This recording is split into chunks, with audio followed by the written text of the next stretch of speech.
Everyone, welcome to the college football edition. I do want to make a correction here. I said that Sam Darnold did not throw for over 60% completion percentage. He actually had a 75% completion percentage. He did have less than 25 attempts, and he only threw for 198 yards. So I still stand by what I said, but where I'm wrong, and I want to make that correction. So he had a 75% completion percentage. And apparently that means he's going in the Hall of Fame, and he's already better than Peyton Manning and Tom Brady if you listen to the experts on ESPN, which calling experts on ESPN is kind of like calling a quadriplegic a decathlon winner. So it really doesn't make sense, and it doesn't add up, but it is what it is. So anyone that decides to employ that god-awful woman as an announcer and thinks it's a good investment and a good idea shows you how little they actually know about anything. But I digress. What is the woman's name besides the most annoying voice on the planet? Beth Mowins. Yeah, Beth Mowins? Beth Mowins. Mowins. Wow. All right. Well, Beth needs to stop talking. That's what she needs to do, because it's awful. Anyway. By the way, I'm Eric. Oh! And I'm Anthony. And we started with a mini rant. Anyway. Nice, Kate. This is our college football edition. Let me go off with another rant. Here's what I can't stand about college right now. If you fair catch before the 20, between the goal line and the 20-yard line, you get it at the 25-yard line. What is that? That's player safety. That's crap. It's football. You have a helmet. You have pants on. Run into the guy. Eric, I don't know if you're aware, but the days of men playing without tampons has long since left the sport. Apparently. Yeah. So, and I'll tell you right now, have you ever watched lingerie football? Yes, actually I have. And have you seen some of the nasty collisions they have in that sport?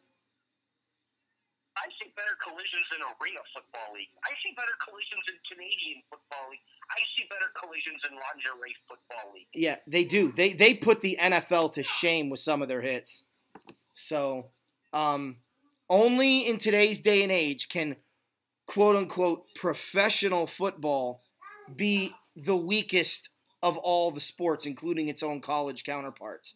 Yeah, I know about that rule, and I just shake my head, but it is what it is. I want to break down the top 10, Eric, but before I do, let's go into last week's game. So, you want to talk about the Notre Dame-Ball State game. Go ahead. Notre Dame played exactly the same type of game they played against Michigan. Let's get out to a lead, let's let Ball State back in. And I remember somebody in this broadcast saying this game would be over by the first quarter. Yeah. And I told you, I guess that was you, and I told you that it was going to be a closer than expected game, and Notre Dame won by 8. They won by 7 against Michigan. So maybe today they'll beat Vanderbilt by 9. I don't know. Dude, I'm rapidly changing my opinion on Notre Dame being in a playoff. If you can't take care of business against a team like Ball State, and I'm not saying that you had to beat them by 30, I'm not even saying you had to beat them by 20, but to at least show a semblance of competency through the course of the game. But again, this is what you get with this head coach. So I don't know why I'm surprised. I don't know why I didn't listen to you. And I'm not going to be surprised if Notre Dame loses to Vanderbilt today. I'll tell you this much. Brandon Wimbush must take care of the ball a heck of a lot better starting with Vanderbilt because the schedule gets harder from here on out. And I know Vanderbilt is undefeated right now, and it's still early in the college football season, and Vanderbilt typically isn't a very good football program. But if Notre Dame leaves them to where they have a fighting chance against the Fighting Irish, Vanderbilt could score the upset. Well, I at this point, if Wimbush is a starting quarterback, I don't see Notre Dame winning more than 8 games. Well, I mean, I don't know if their backup is any better. Well, as long as their backup can actually has to start playing with a little bit more sense of urgency. As long as their backup can actually complete a pass to one of his players, I think he's better than Wimbush already. I've never seen somebody that inaccurate. Maybe besides the Arizona State quarterback last weekend, but that's Brandon another. Wimbush, 17 for 31 last week, 297 yards, 3 interceptions. So he actually did complete 20 passes. Just 3 of them went to the other team. Yeah. It's embarrassing. And a lot of his throws were just way off. And you're like, you can't throw a guy open against Ball State. How are you going to throw a guy open against USC? Right. I don't know. It was a disappointing game. It brought me down to earth pretty rapidly. The defense played their hearts out, but you're not going to be able to play that kind of defense that consistently and get away with it. So, a couple updates I want to give you right now. Kent State is actually tied with Penn State 7-7 right now in the first quarter. Penn State is driving.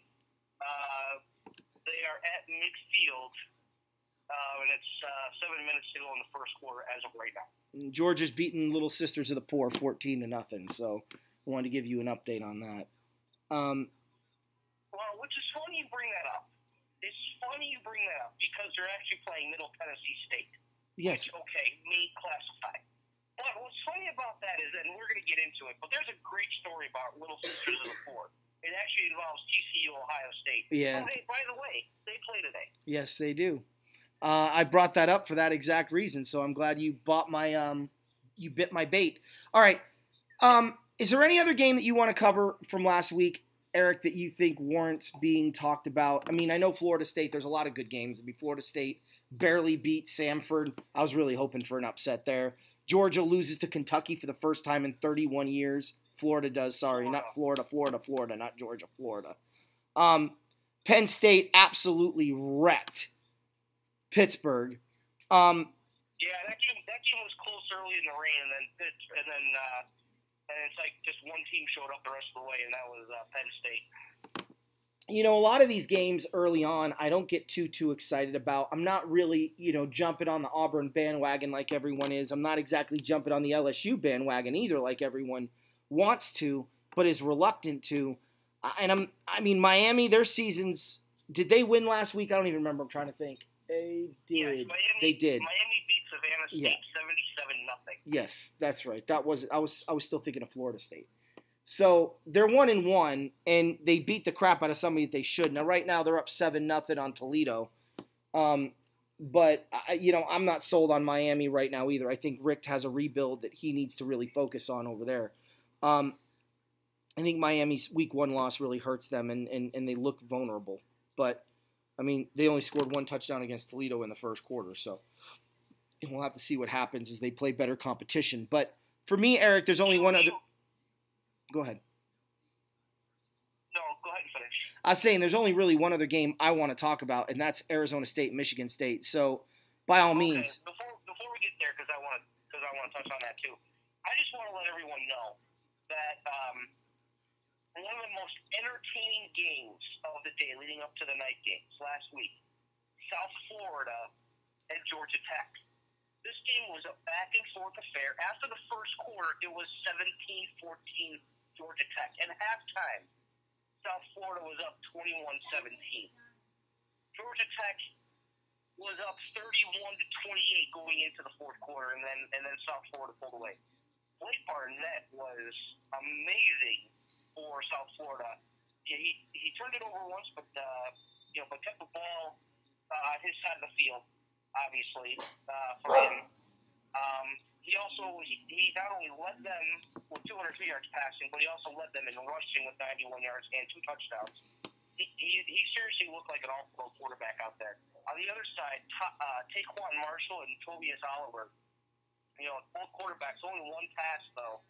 Taquan Marshall was the only one who actually threw the ball, as Tobias Oliver just tore tore it up on the ground with 97 yards and 3 touchdowns. Guys, this was fascinating to watch the triple option take place, and you could even watch that with Army in Hawaii if you want to watch that game.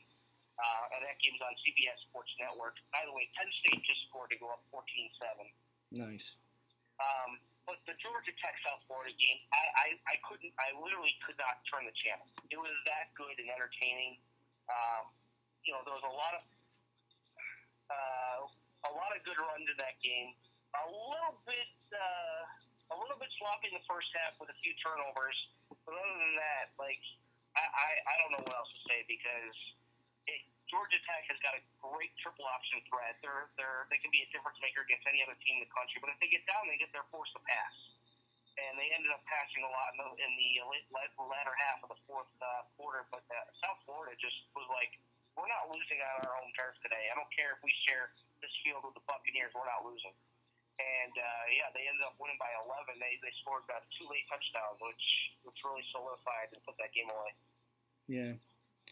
Well, Georgia Tech, I'm high on Georgia Tech, but and I think they're going to have a good game against Pitt today. But that was a good game. So let's fast forward to the nightcap. ASU, Michigan State. This game went exactly the way we thought it was going to go, Eric. They didn't run the ball at all. Neither team did. ASU's defense continues to impress me. Herman Edwards gave a coach's clinic on clock management at the end of a football game. And Michigan State, they came in pretty cocky, which I'm not sure why, just lack of respect for ASU. I mean, I get it. That's a program that traditionally has good players but never really delivers the goods. But they certainly delivered the goods last week. I was a little disappointed with the inaccurate passing of the quarterback. I did not see my corner step up the way I want him to, but safety play was really good. Linebackers were flying all over the place. Defensive line penetration was amazing. I guess the 2 big takeaways that I have from this game is that, I must be seeing something that other people see because ASU's both ranked in the coaches poll and the AP poll after that game. And at 2-0, I don't think that the Pac-12 is a particularly dangerous, landmine-filled conference. I'm not sold on the top teams in the conference in Washington, Stanford, and USC. And I don't think ASU is that far away. U of A, a team that I thought was going to be a formidable threat, is a joke. So we don't have to worry about them. A lot of good things that I took away from the game, but how tightly that unit played together, I'm talking about the defense side of the ball, for a second week in a row, I found to be incredibly impressive.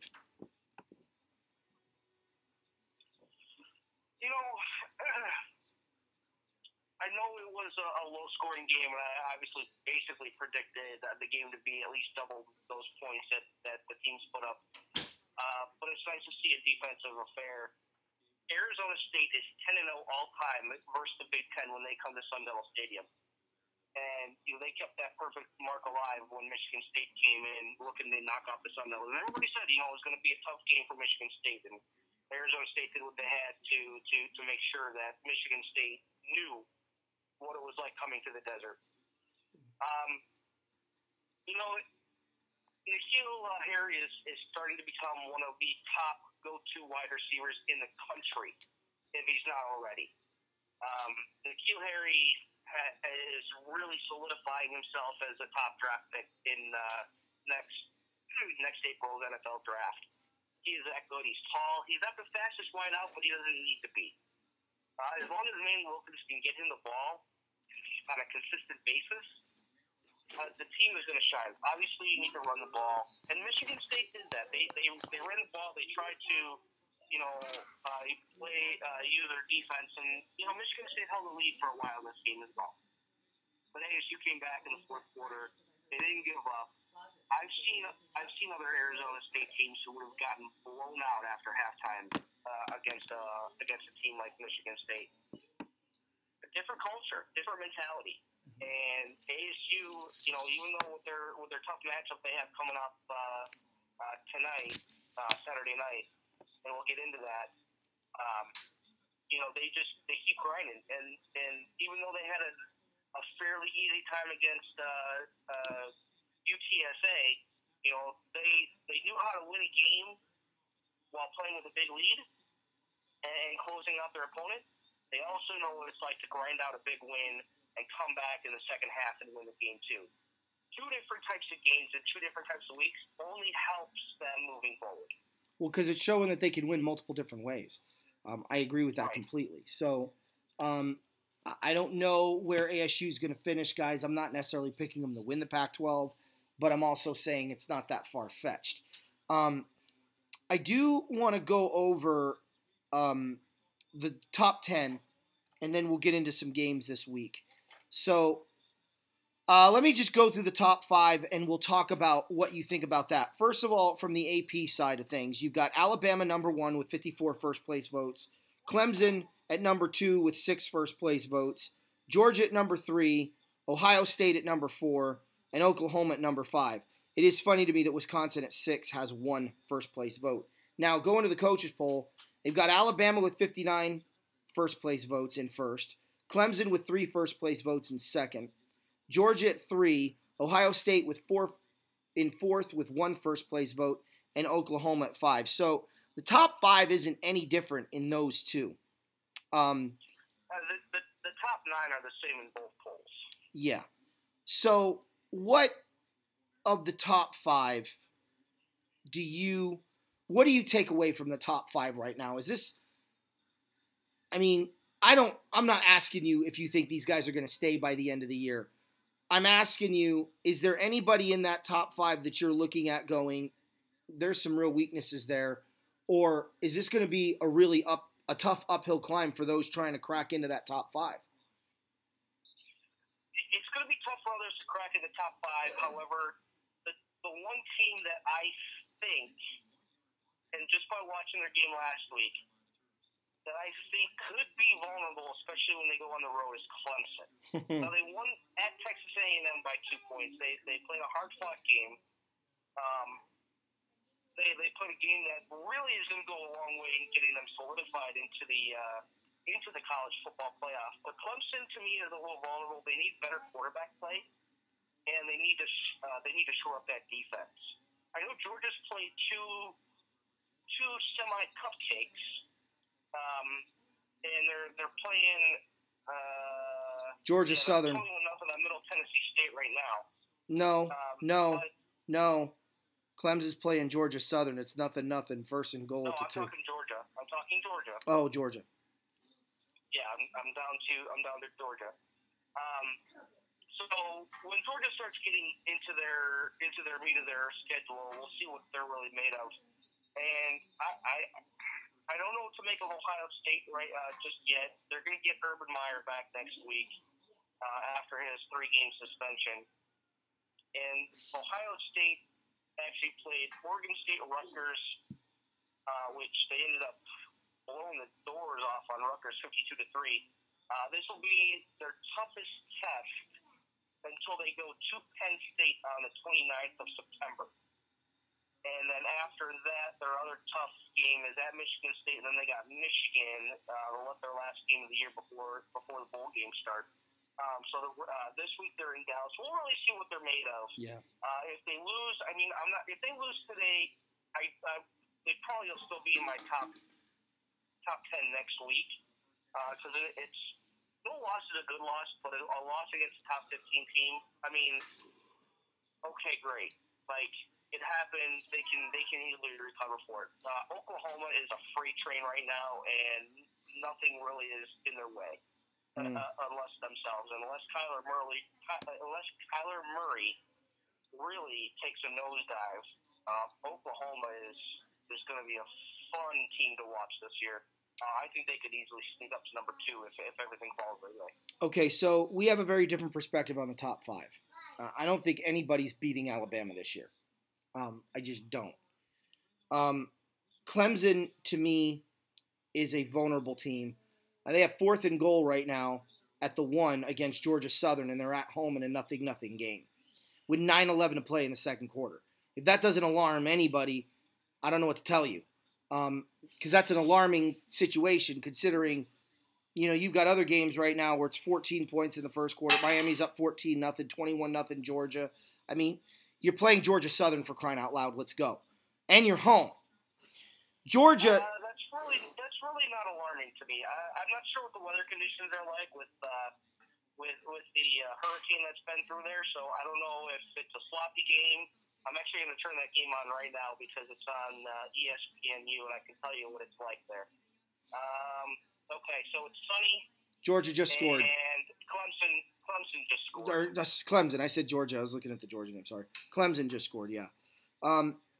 So Georgia, for me, is one of those teams that I think are, people don't want to believe their truthful lies, and they want to believe the lying lies.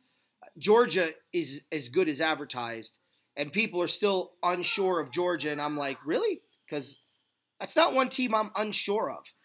They may stumble along the way. They've got a really tough schedule, but this is a top 5 team without question.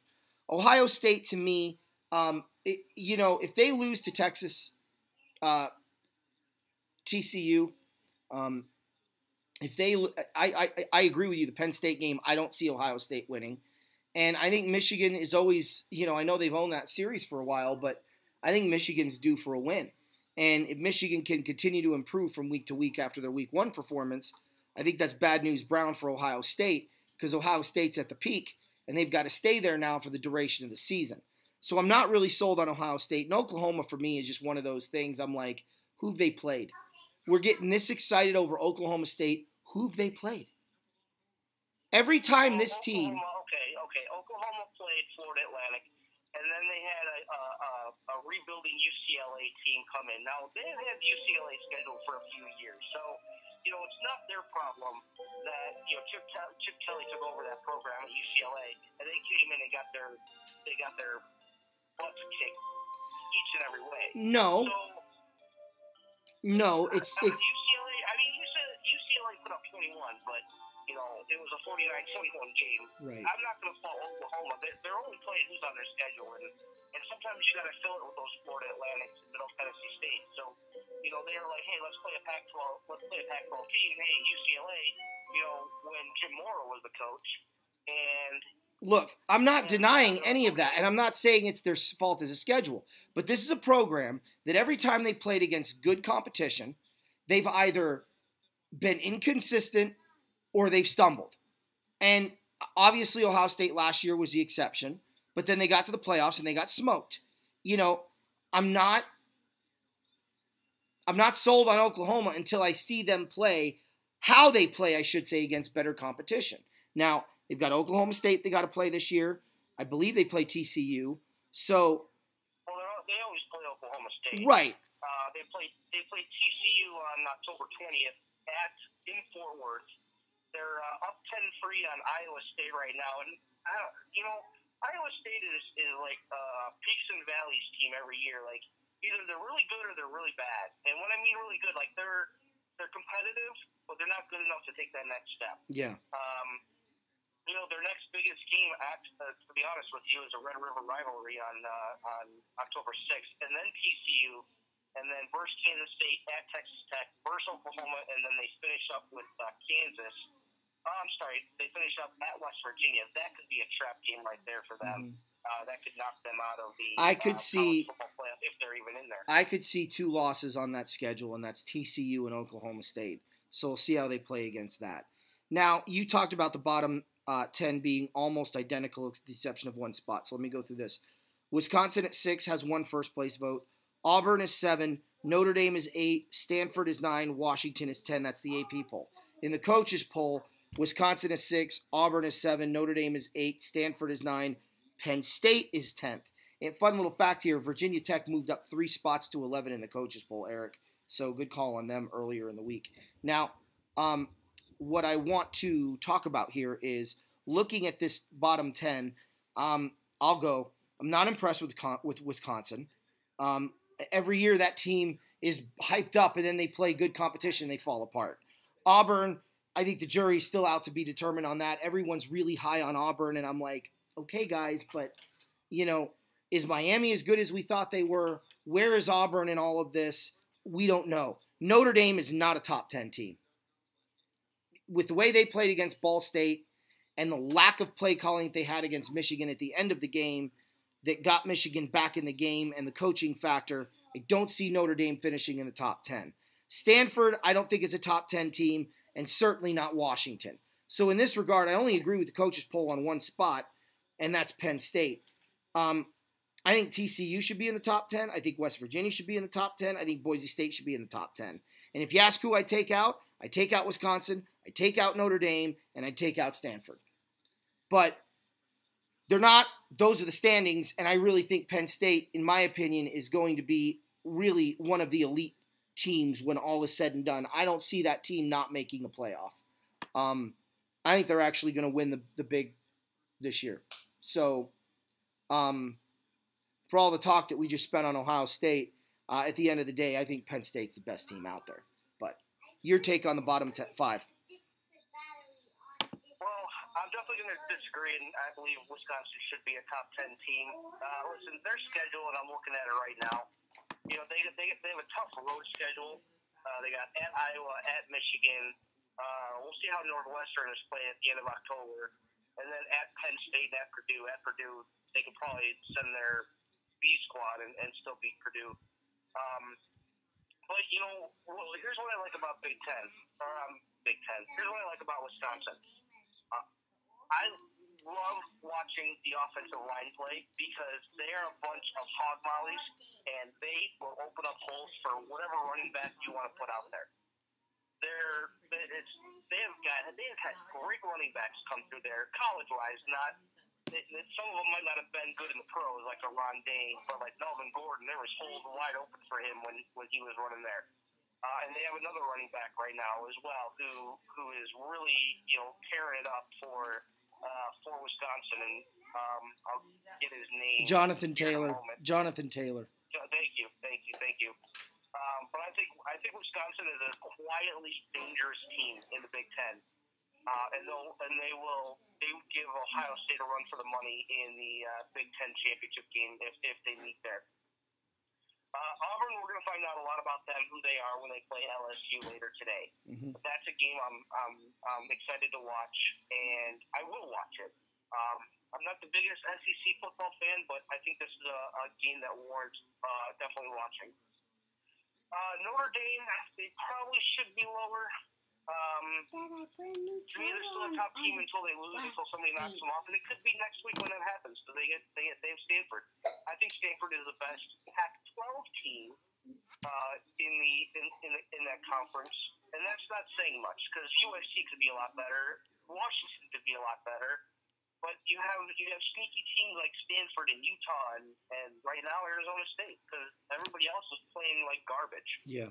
Arizona, who is supposed to have projected to have a good year with preseason Heisman hopeful Khalil Tate, he's been blah. That's the best I can put it. He's been blah. Yeah.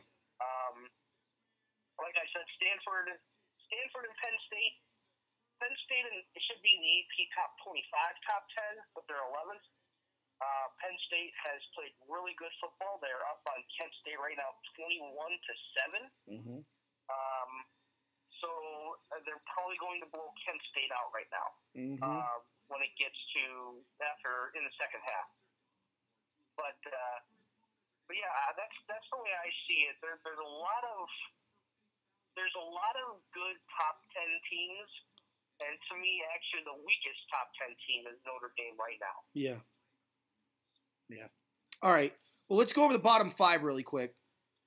So in the coaches poll, you have Oregon at 20, Miami at 21, USC at 22, Arizona State at 23, Oklahoma State at 24, and Michigan State at 25. In the coaches, you've got Miami at 20, USC at 21, Michigan at 22, which I think is actually I agree with, Oregon at 23, Michigan State at 24, and Arizona State at 25. Between the two, I tend to lean towards the coaches poll more on this one. I don't think Miami is worse than Oregon. I just think they got off to a worse start than Oregon. I'm not sold on Oregon yet, so I'm fine with them being on the bottom half. And Michigan, that quarterback concerns me greatly. And if I'm looking at their body of work and what they have coming down the road, I wouldn't put Michigan in the at 19 like the AP poll did. In my opinion, 22nd is a good spot for them. Michigan State, look, they lost to a good football team. I don't think that they should be ranked higher than Arizona State, considering Arizona State beat them and Arizona State's undefeated. I would flip 24 and 25, but it's so early in the season, I don't think that's going to really matter. But of all those teams in the top 25, I've talked about ASU, and I'm going to continue to talk about ASU. As long as this football team, look, this game today, and I'll go into this. I'll do this first. ASU San Diego State. This is, in my opinion, always a great game to watch. If you haven't watched this series before, it's been a great series over the years. I remember Marshall Faulk going against ASU a couple of times or once in his career, and that was a fun game. Jake the Snake Plummer in '93 with that great comeback against San Diego State. These two teams traditionally have the same problem. You step on that field and you're like, oh my God, look at these athletes. We are going to get our teeth kicked in. And then they play and you're like, these guys are soft. They don't believe in themselves. They're weak in certain areas. And then you end up beating them. And sometimes you beat them rather handily, and you get on that plane ride home as you're a coach and you're sitting there going, are we better than I think we are? Or is that team just a hot mess? That's been ASU and San Diego State's problem for years. So to the common fan at the field level or the coach, you're going to sit there and you're going to look at this game and you're going to think it's a pro football game. There's that kind of athletic ability on the field. But these aren't pros. And that'll be very clear very early. This is going to be a tough game for ASU. If ASU gets out of this one with a win on the road at San Diego State, who went 10-3 last year and is a much better football team in the Mountain, I think they're going to win the Mountain West this year. And I think a lot of people are sleeping on San Diego State. And I think that's a mistake. And San Diego State, give them credit. They played a really tough schedule to start the year. So they're ready for Mountain West Conference play when the time comes because they've seen better competition, which has been a problem with SDSU in the past. ASU gets this win. They're 3-0 going into conference play. I think they've got good reason to be optimistic.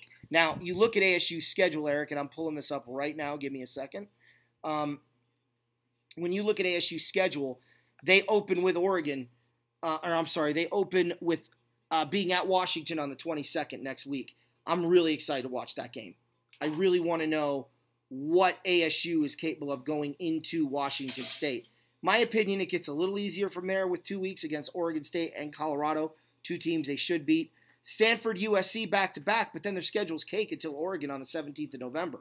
So if they can... I wouldn't say Utah is cake. They own that series, Eric. Utah and Arizona State play close. I'm not saying that it might be one-sided as far as wins and losses, but the games are close. Well, last year they beat them 30-10. Now, granted, it was a 10-point game going into the fourth quarter, but ASU traditionally doesn't lose to Utah. If this was BYU, I'd be concerned because they struggle with BYU historically. I'm just saying. Plus, I think, if I remember correctly, this year, let me look. They are actually home against Utah, so I'm even less concerned with that game knowing they're home. I don't know. What's your take on the bottom five and then jump into that ASU San Diego State matchup? Well, I'm going to give you a little bit of history lesson. Last year, Arizona State hosted San Diego State. Okay? Now, I know different coaching, some different players. San Diego State came in and won 30-20 to Sun Devil Stadium. Okay? Now, Arizona State got run up on like you wouldn't believe, but the one player that ran up on him is now in the pros. He's with the Seahawks. His name is Rashad Penny. Mm-hmm. He had 216 yards on the ground by himself, and he also led San Diego State in receiving with 38 yards.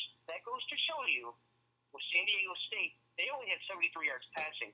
They ran the crap out of the ball. Yeah. Okay?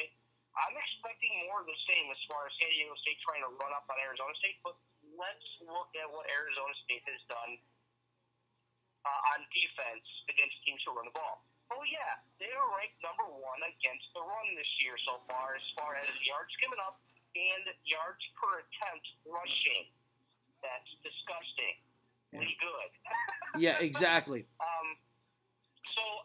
Here's what I'm looking for tonight. I know San Diego State's going to try to keep the tempo to them by running the ball, but I think Arizona State is going to be ready for it. So what they need to do to counter is get a couple of quick scores and make San Diego State beat them by passing the ball. And if Wilkins and Harry connection can Nikhil, I keep messing up his name. Nikhil Harry. Yeah. Yeah, Nikhil Harry. And you're talking about Williams, the quarterback. If they can, get their connection going early, then it's going to be it could be a long night for San Diego State. I do like Arizona State going on the road and winning this game. It's their first road game of the season. I expect some butterflies at the beginning, but I think they right the ship in the right amount of time and come away with a 6-point victory. Yeah, I could agree with a 6-point victory. I think it's going to be a tight game. I think it's going to be nip and tuck all the way, and I think it's going to be one of those you better be ready because San Diego State will be. But I think it's going to be one of those games where they'll pull away in the fourth quarter and end up winning that game by 10. And let's not forget as well, San Diego State opened up at Stanford. So it's not like they don't know the Pac-12 and they don't know how the Pac-12 plays, because they do. But, they keep playing these Pac-12 teams before their conference schedule, and they're ready for conference by playing some tougher teams. And even though, at halftime of the Stanford game, it was a close game. Yeah. It was only a 9-7 Stanford lead going into the second half, and then Stanford was like, "Oh, okay, we're going to score 22 points to your 3," and San Diego State couldn't recover. And then they were able to easily take down, who is that, Sacramento? Yeah, Sacramento State. Yeah. Last really able to take them down. Last year, what really helped them is they got off to a 3-0 start. They beat UC Davis to open the year last year and then handled Arizona State and Stanford. They beat Stanford last year, but Stanford is a better team this year, so we'll have to wait and see. What's your take on the bottom 5? Do you think ASU is really the best team in that bottom 5? I mean, I think any one of those could end up in the top 10 depending on how their season shapes out. But I think ASU is probably the biggest surprise with the most potential. Well, after having a big win week 1, and then taking down Michigan State, and I don't care if it was by 1-3 or if they won by 10 or 13, I still think no matter what, they would have been ranked with a win. I think they still would have garnered votes if they instead lost 16-13. Yeah. To get to the top 25. But I think it's good for a semi-young team. I know they have a lot of. I know they have some obviously upperclassmen on the team like Wilkins and Harry and whatnot. To lead that offense.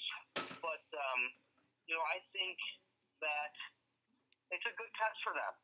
And I also think that I don't want to say there's collusion, because I think that might be the wrong word. But I could see there being something regarding Arizona State getting ranked because of the Herm Edwards ESPN connection. Yeah. And I think they really wanted a feel-good story. And don't get me wrong, it is a good story, what Herm is doing and what he's able to do with this program and turn it around. So, do I think there's a little something there? Yes. Will anybody admit it? No. And so we'll really see. Once you get that number by your side, once you come into the top 25 and get that number by your side, a lot more eyes are on you. Well, you're a target. As far as the bottom 25, the only switch that I would make for both polls would be to switch Michigan State and Michigan. Yeah. Michigan still hasn't impressed me. They lost to Notre Dame. They won an easy game at home. Let's see when it starts getting tough. I don't think they're going to knock off Ohio State this year like you do. Well, we'll see. I think Michigan's in for a tough slate of games this year, going into conference play next year. Well, we'll see. We'll see for sure. I mean, there's no reason to doubt you. All right. What games do you want to highlight? Because I'm going to highlight one other game that is, I know for a fact, isn't even on your radar. So you go ahead and pick one. All right. Well, for today, let me just get over to the scores. Actually, I'm going to flip my TV because one game that I've kind of had my eye on is actually playing right now, and it is the Hawaii Army game. And a lot has been made regarding Hawaii flying to the East Coast for this game for an 11 a.m. Central Time starter, or noon Eastern start time, which is about 7 a.m. Hawaii time. And the Black Knights are currently up 14-7. There's a lot of good players to watch on both squads. Eric, it's not 7 a.m. Hawaii time. It's 7 p.m. Hawaii time. No. It's 7 a.m. Hawaii time. Eric, it can't be 11 a.m. East Coast time and 7 a.m. Hawaii time. I said it's 11 o'clock start in Central Time, 11 a.m. Central Time, which is noon Eastern, which there's a 5-hour difference. I thought it was more than 5 hours. That makes it 7 a.m. Hawaii time. I thought it was a lot more than 5 hours, but anyway, go ahead. Okay. Actually, let me rephrase that. It's 21-14 Army over Hawaii right now. These two teams, it always seems like Hawaii always plays a service academy, and they're flying east to play. Seems like nobody wants to go to Hawaii. I don't know why, but Hawaii's got that open offense, and Army plays the triple option. So it's a really good defensive game to see who can make the adjustments and who can come away with the victory. But this is a game that I'll be enjoying the rest of the day. Well, I don't know why, but they were Eric, Navy flew to them on September 1st. Rice. So for like the first time in a while. DeQuazy. I've never even heard. That's like a basketball school, but that's a Midwest school is flying out to them. They get people to come to them. Oh, Duquesne. Jesus, learn your English. Well, I'm sorry, but it's Queusne. That's like me saying, my name is George, Anthony. How do you not know that's the pronunciation? Don't give me crap. When you're going to spell the word DeQuazy, and then you're going to call it Duquesne with a K, you're a douche canoe, not me. So, your pronunciation stinks. Yeah, well, you know what? Their spelling blows. Spell it right. If you want me to pronounce it right.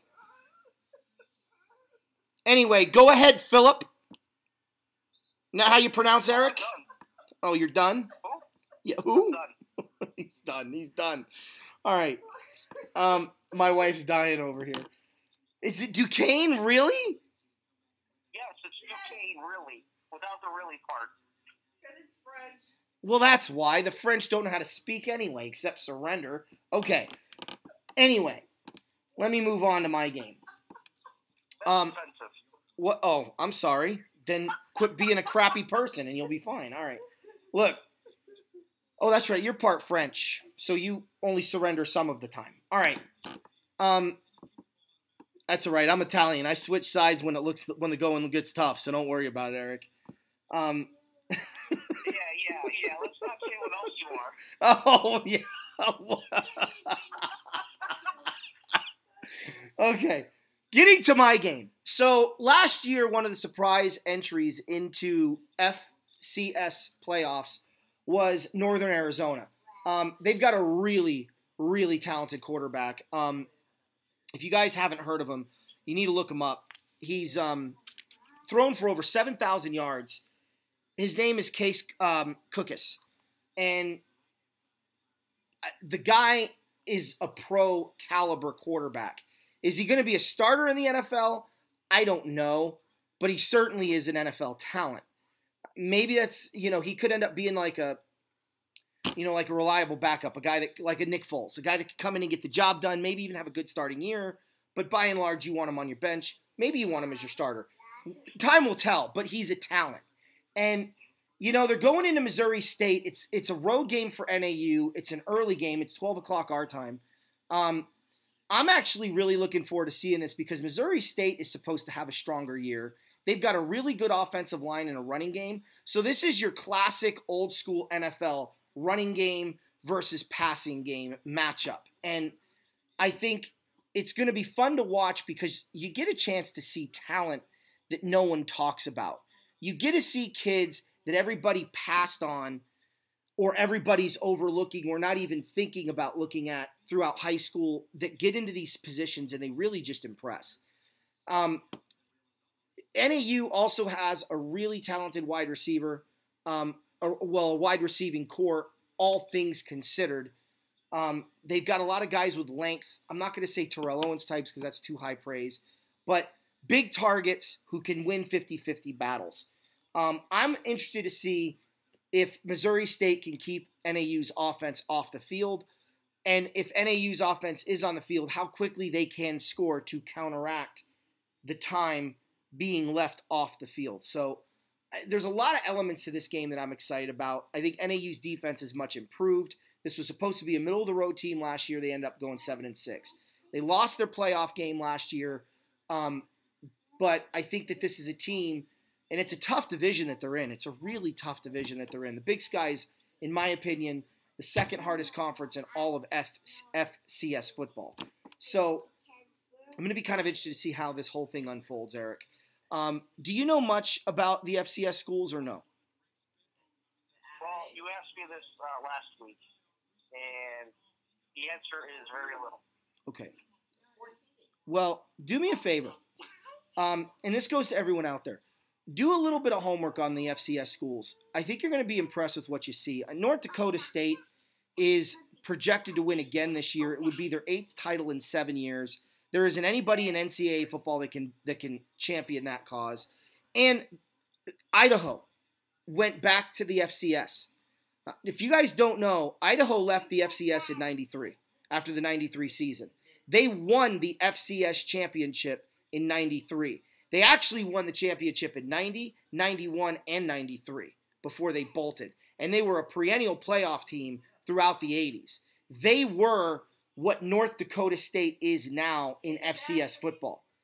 They were to FCS what North Dakota State is to FCS now. And the fact that they're going back, I think, is a good move for Idaho. And I think it's going to be interesting to see if that team can kind of reestablish itself. But they're going to have to recruit a whole nother level of talent that they haven't had access to. And it is a tier below what they were probably used to getting. I don't expect them to miss the playoffs this year because they're coming in with FBS talent, but I don't expect them to go far.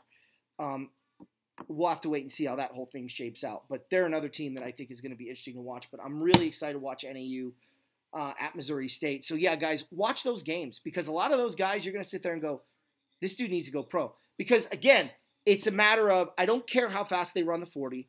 And, better competition. We didn't see this guy run against Alabama. Okay. No one saw Jerry Rice run against Alabama. Nobody saw Jerry Rice catch or run routes against LSU. He was at Mississippi Valley State. He only became the all-time and is the all-time greatest wide receiver to have ever lived on this planet. So let's stop pretending like these small college guys don't measure up. So I think it's time to start looking at these guys and giving them a look. Eric, I tried to get the Army game. It told me that I couldn't get it. So you have to keep me posted on that game. I want to see that one. Yeah, by the way, FCS schools where you can win 8 championships or 8 division titles in 7 years. Yeah. Well, don't give me that. How many has Alabama won in a row? You said 8 division titles in 7 years. No, if they win this year, 7. They would have won 7 championships in 8 years. You always got to find the one thing. You're like an English teacher. No one likes English teachers. I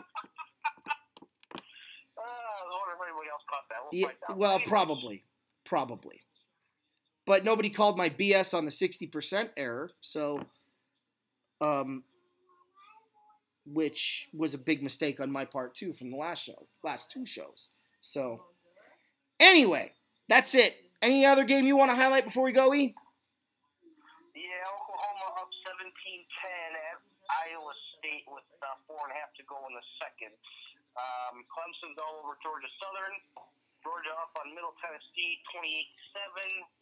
And a lot of the other games for the top 10 are later this afternoon or this evening. Awesome. All right. Well, that wraps up. Yeah, and then you got the ASU game tonight. Yeah. I want to say one thing. Somebody's like, can you do more pro and less college? No, sorry. I'm going to be blunt. You'll know that the college show is always the even number. So this is the fourth Total Football Talk. Total Football Talk 1 will always be NFL. The odd numbers will always be NFL. The even numbers will always be college. This is what we wanted to do. This is what we thought we could get away with doing. We're going to do this for this season and then see where it goes from there. So that's all I can really say about that. I love college football, and I want people to understand that this is really where your favorite NFL team gets its talent from. So keep watching, keep subscribing, and go Rams! And go Sun Devils. Go Sun Devils. I say go Fighting Irish too. You could throw Alabama in there. I'm a friggin' mess. Anyway, go football. And, See you. And when Anthony says go Rams, he means Colorado State. Yeah, Guys. that's not accurate at all, and you know that. That's not even a thought on my mind, nor is the Rhode Island Rams. Oh, sorry, it's Virginia Commonwealth. I forgot. You're such a douche canoe. Anyway, bye, guys.